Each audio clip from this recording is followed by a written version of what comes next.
आज मैं आपको बताऊंगा कि HDFC बैंक का स्टॉक अभी लेना सही है या इंतजार बेहतर होगा। हम कोई अंदाजा नहीं लगाएंगे बल्कि पिछले 5 सालों का परफॉर्मेंस समझेंगे। हम देखेंगे कि बैंक ने मुश्किल समय में खुद को कैसे संभाला और वापस बढ़ा। साथ ही समझेंगे ग्रोथ के कारण और आज भी मौजूद कुछ जोखिम क्या हैं। फिर इन बातों के आधार पर साफ राय दूंगा, खरीदें या इंतजार करें। वीडियो अंत तक देखिएगा क्योंकि अधूरी जानकारी से अक्सर नुकसान होता है। साल 2020 में पूरी दुनिया में अनिश्चितता थी और मार्केट में भारी गिरावट आई थी। बैंकिंग सेक्टर सबसे ज्यादा प्रभावित हुआ और HDFC बैंक उस दबाव से बच नहीं पाया।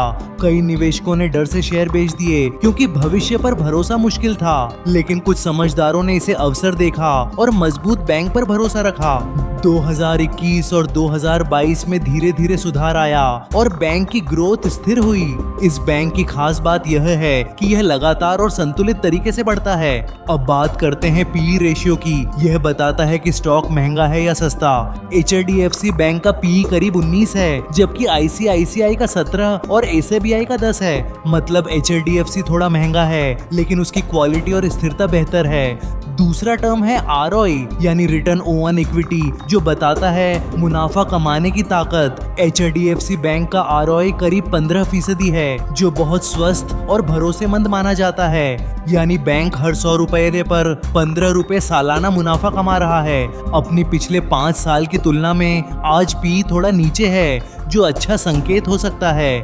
अब शेयर होल्डिंग पैटर्न देखते हैं। प्रमोटर्स के पास करीब 26% हिस्सेदारी है। प्रमोटर है HDFC होल्डिंग्स लिमिटेड, जो पूरी तरह प्रोफेशनल और भरोसेमंद माना जाता है। बाकी बड़े निवेशकों में FII के पास 35 और DII के पास 30% हिस्सा है। यह पैटर्न दिखाता है कि बड़े संस्थानों का भरोसा इस बैंक पर बना है। अब बात करते हैं एसेट क्वालिटी की, यानी बैंक के खराब लोन कितने हैं। HDFC बैंक का खराब लोन बहुत कम है, लगभग 1.3% के आसपास रहता है। सिंपल भाषा में, जिन्होंने लोन लिया उनमें से ज्यादातर समय पर लौट आते हैं। दूसरी बड़ी ताकत है इसका हर साल स्थिर रूप से बढ़ता हुआ मुनाफा। जब कोई कंपनी बिना उतार चढ़ाव के कमाई बढ़ाती है तो भरोसा अपने आप बढ़ता है।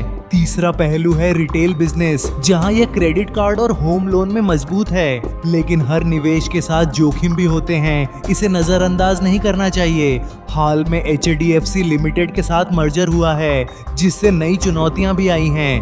हाल के 2 क्वार्टर के नतीजे थोड़े कमजोर रहे। मर्जर के बाद मार्जिन पर दबाव बना है। RBI की तरफ से पहले कुछ पाबंदियां लगी थीं, अब वो हट चुकी हैं, लेकिन सतर्क रहना है। बैंक के मैनेजमेंट का कहना है कि आगे ग्रोथ धीरे धीरे वापस सामान्य हो जाएगी। अगर ब्याज दरें लंबे समय तक ऊंची रहीं, तो बैंक की कमाई पर दबाव पड़ सकता है। प्रतिस्पर्धा भी बढ़ रही है, खासकर ICICI और SBI से जो तेजी से बढ़ रहे हैं। फिर भी लंबी अवधि की तस्वीर देखें तो भारत की अर्थव्यवस्था लगातार बढ़ रही है। डिजिटल बैंकिंग का उपयोग बढ़ रहा है और नए ग्राहक सिस्टम से जुड़ रहे हैं। इसका फायदा मजबूत बैंकों को मिलता है और HDFC बैंक उनमें से एक है।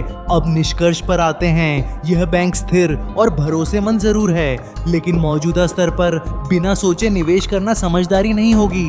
थोड़ा इंतजार करना बेहतर रहेगा और सही मौके पर एंट्री लेने चाहिए। किस समय पर एंट्री लेनी चाहिए? अगर खरीदना है तो 1500 के करीब का स्तर देख सकते हैं, या फिर लगातार 2 अच्छे क्वार्टर आने का इंतजार कर सकते हैं। लंबे समय के निवेशकों के लिए यह अभी भी एक अच्छा विकल्प बन सकता है। और अगर आप जल्दी मुनाफा चाहते हैं तो उतार चढ़ाव के लिए तैयार रहिए। स्टॉक मार्केट में सफलता धैर्य से मिलती है, जल्दबाजी अक्सर नुकसान देती है। फैसला पूरी तरह आपका है। सोच समझकर निवेश कीजिए और आगे बढ़िए। आप हमारे चैनल पर जाकर और भी स्टॉक्स के बारे में गहराई से समझ सकते हैं। लाइक करें, सब्सक्राइब करें और अपने दोस्तों के साथ ये वीडियो शेयर करें।